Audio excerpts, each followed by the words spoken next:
Hello વિદ્યાર્થી મિત્રો, હું તમારું માનવ ક્લાસીસમાં ભરી હાર્દિક સ્વાગત કરું છું. ચાલો આપણે આજે ધોરણ 7નો સંસ્કૃતનો ચોથો અને 5મા પાઠનું સોલ્યુશન જોવાનું છે. આઈડિયલ સ્વપોથીનું. તો ફટાફટ આપણી ચેનલને લાઈક એન્ડ સબસ્ક્રાઇબ કરી નાખો, જેથી અમારા તમામ વિડીયો તમને મળી રહે.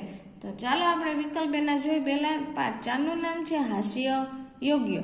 પહેલો વિકલ્પ છે યંત્ર ક્રીદૃશમ અસ્તિ, તો કે ક્રયણ યોગ્યમ. ગ્રાહક ખાલી જગ્યા યંત્રે યાચતે, તો કે દ્વે. યંત્ર કતિ પ્રતિશતમ કાર્યભારમ અલ્પ કરોતિ, તો કે 50%. દુકાનદારનું યંત્ર કેટલા ટકા કામના ભારે ઓછો કરે છે? ભાર કેટલો ઓછો કરે છે? તો કે 50. ખરીદી માટે સંસ્કૃત શબ્દ આપો, તો કે ક્રયણ. પછી છે ટકા માટે સંસ્કૃત શબ્દ આપો, તો કે પ્રતિશતમ. છાત્રસ્ય ગૃહકાર્ય શિક્ષક કી પશ્યન્તિ, તો કે બહવઃ દોષાઃ. તો કે ગૃહપાઠ લેખને છાત્રસ્ય પિતા કી કરોતિ, તો કે સહાયતામ. પછી છે 9મો વિકલ્પ કસ્ય સ્વભાવ વિષય ગૃહ સ્વામી ન જાનાતિ, તો આવશે સ્વાનઃ. કહ વિત્તકોશ લુઠતી, તો કે ચોરદ્વયમ. કતિ ચોર વિત્તકોશે લૂંઠત, તો કે દો. પછી છે સ્વ માટે ગુજરાતી શબ્દ આપો, તો કે આવતીકાલે. ખાલી જગ્યા વર્તમાન પત્રે વાર્તામાં આગમિષ્યતિ એવ, તો કે સ્વ.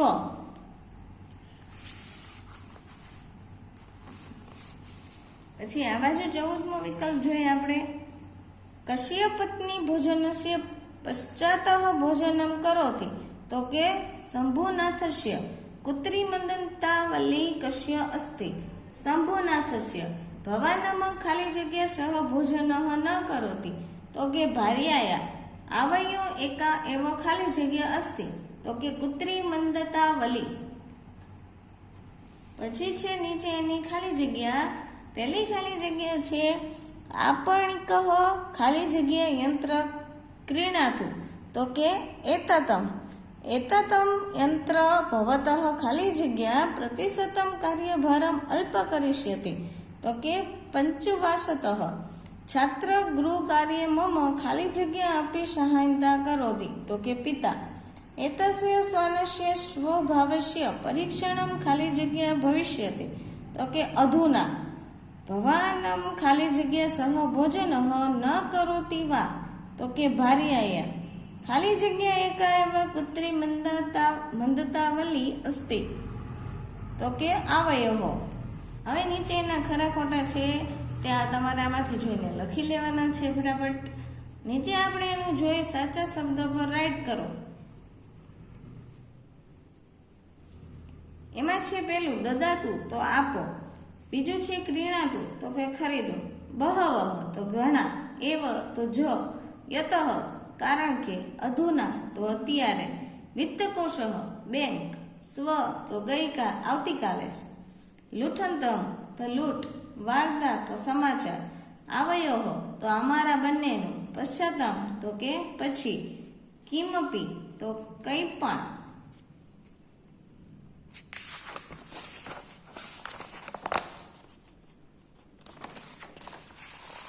હવે આપણે ગુજરાતીના પ્રશ્ન જવાબ જોઈએ અહીંયા. તો કે પહેલો પ્રશ્ન છે તહી કૃપાયા દ્વે યંત્રે દદાતુ. આ વાક્ય કોણ બોલે છે? તો કે ગ્રાહક. દુકાનદાર ગ્રાહકને શું કહે છે? દુકાનદાર ગ્રાહકને યંત્ર ખરીદવાને લાયક છે એવું કહે છે. વળી તે તમારા કામનો 50% ભાર ઓછો કરી શકે છે. યંત્રની શી વિશેષતા છે? યંત્રની સી વિશેષતા છે કે યંત્ર 50% કાર્યભાર ઓછો કરી નાખશે. ગ્રાહક કેટલા મશીનો માગે છે? તો કે ગ્રાહક 2 મશીન માગે છે. શિક્ષક વિદ્યાર્થીઓને શું કહે છે? શિક્ષક વિદ્યાર્થીઓને કહે છે કે તારા ગૃહ કાર્યમાં ઘણી ભૂલો છે. વિદ્યાર્થીને ગૃહ કાર્યમાં કોણ મદદ કરે છે? તો કે તેના પિતા. ભવતઃ ગૃહ કાર્ય બહવઃ દોષાઃ. આ વાક્ય કોણ બોલે છે?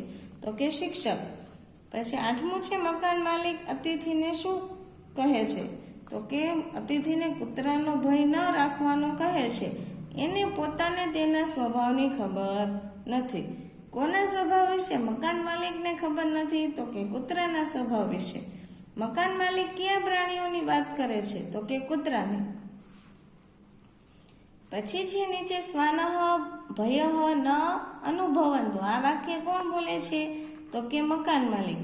વ્યર્થ શ્રમ કા કરોતું. તો કે આ વાક્ય બીજો ચોર બોલે છે. કેટલા ચોરે બેંકમાં ચોરી કરી? તો કે 2 ચોરે. બેંક લૂંટ્યા પછી ચોરોએ શું કર્યું? બેંક લૂંટ્યા પછી ચોરોએ ઘરે આવવાની વાતચીત કરી. પછી 14મો પ્રશ્ન તમને આપેલો છે, જે મેમના સોલ્યુશન કરાવ્યા પછી નીચે જોઈ 15મો પ્રશ્ન. બીજો ચોર પ્રથમ ચોરને શું કહે છે? બીજો ચોર પ્રથમ ચોરને કહે છે કે ધન ગણવાની ખોટી મહેનત ન કર, આવતીકાલે સમાચારમાં આવશે. મમ ભોજનસ્ય પશ્ચાતામ સા ભોજન કરોતિ. આ વાક્ય કોણ બોલે છે? તો કે આ વાક્ય શંભુનાથ બોલે છે. શંભુનાથની પત્ની શંભુનાથના ભોજન કર્યા બાદ કેમ ભોજન કરે છે? તો કે શંભુનાથની પત્ની શંભુનાથના ભોજન કર્યા બાદ કેમ કે ભોજન કરે છે? કેમ કે તે બંનેની વચ્ચે દાંતનું એક જ ચોકઠું છે. ચાલો આ બાજુ 18મો પ્રશ્ન જોઈએ આપણે. શંભુનાથ અને તેની પત્ની પાસે કૃત્રિમ દાંતના કેટલા ચોકઠા છે? તો કે એક જ ચોકઠું છે. કહ શ્વાનઃ દશન સ્વભાવ ન જાનાતિ. તો કે ગૃહ સ્વામી શ્વાનઃ દશન સ્વભાવમ ન જાનાતિ. ગૃહમ સ્વામી ગૃહે ક પશુ અસ્તિ. તો કે ગૃહમ સ્વામી ગૃહે શ્વાનઃ અસ્તિ. ચોરદ્વયમ કુત્ર લુઠ્ઠુનમ કુરતઃ. તો કે ચોરદ્વયમ વિત્તકોશ લુઠ્ઠનમ કુરતઃ.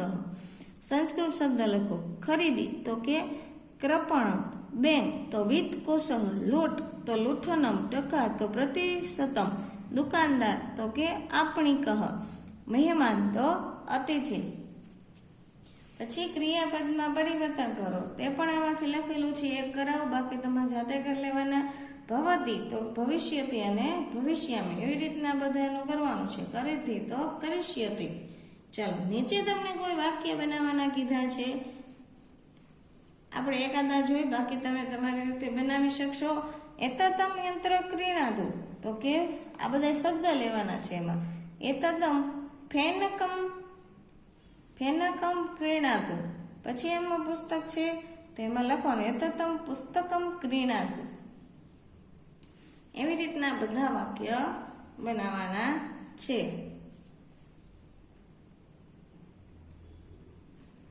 ચાલો આપણે પાછળ જોઈએ. હવે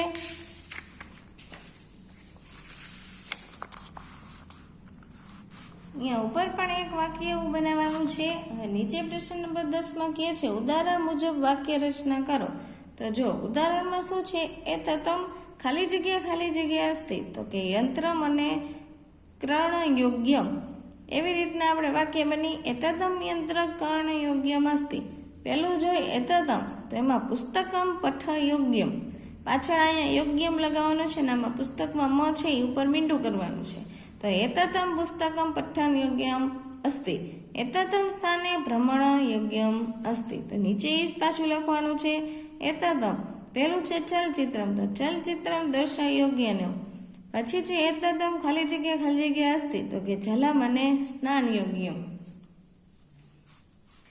ચાલો નીચેનું તમને ગુજરાતી આપેલું છે, તમે જોઈ શકો છો ને આમાંથી તમારે પાકું કરી લેવાનું છે.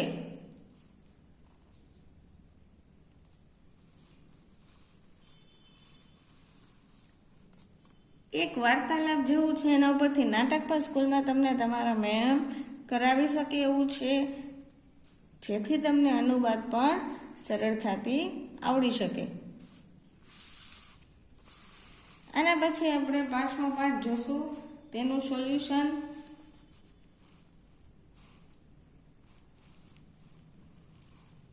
ચાલો હવે 5મા પાઠનું જોઈએ કયો પાઠ છે એ. તો કે પેલો એમાં 5મા પાઠનું નામ છે ચટકહ. એમાં પહેલો વિકલ્પ છે ચટકહ કુત્ર નિવસતિ. તો કે નીડે. ચટકહ કી કુજતી. તો કે ચીવ. ચટકહ સુખેન કી કરોતી. દયાતી. ચટકા કી ખાદંતી. તો કે મધુરાણી ફલાની. કયું પક્ષી ચીચી કરે છે? તો કે ચકલી. પછી છઠ્ઠો પ્રશ્ન છે, પક્ષી કેવા ફળ ખાય છે? તો કે મીઠા. બાલ કસ્મે બહુ ધાન્યમ દદાતી, તો કે ચટકાએ.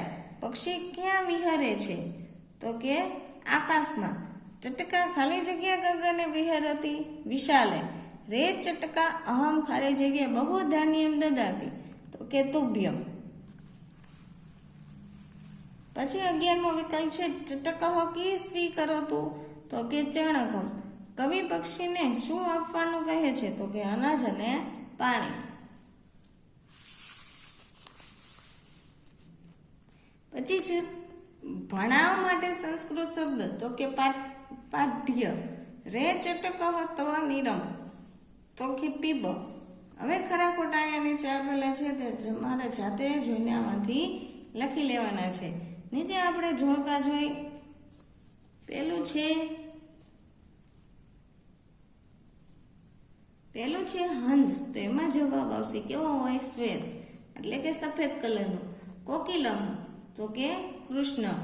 સુકહ, તો કે હરિતઃ. કપતઃ, તો કે કપોતઃ. મયુરઃ, તો કે ચિત્રિત. હવે નીચે એના સાચા શબ્દોના અર્થ ઉપર રાઈટ કરવાનું છે. તો પહેલું છે દયંતી, એમાં ઉડે છે. નીડે, તો માળામાં. કુંજસી, તો કુંજન કરે છે. ગંગનમ, તો આકાશ. સમીપમ, તો પાસે. એકાંકી, તો એકલો. ખલુ, તો ખરેખર. સમીપમ, તો નિકટમ. ભાષા, તો વાચા. નિરમ, તો જલ. હવે પાછળ આપણે ગુજરાતીના પ્રશ્ન જવાબ જોવાના છે. પહેલો પ્રશ્ન છે, ચકલી કેવી રીતે ઉડે છે? તો કે ચકલી આકાશમાં સુખેથી ઉડે છે. ચકલી શું ખાય છે? ચકલી મીઠા ફળો ખાય છે. બાળક કેમ દુઃખી છે? તો કે બાળક એકલો છે તેથી તે દુઃખી છે. કોને રોકનાર કોઈ નથી? તો કે ચકલીને રોકનાર કોઈ નથી. પક્ષી કેવા આકાશમાં વિહરે છે? તો કે પક્ષી સ્વચ્છ અને વિશાળ આકાશમાં વિહરે છે.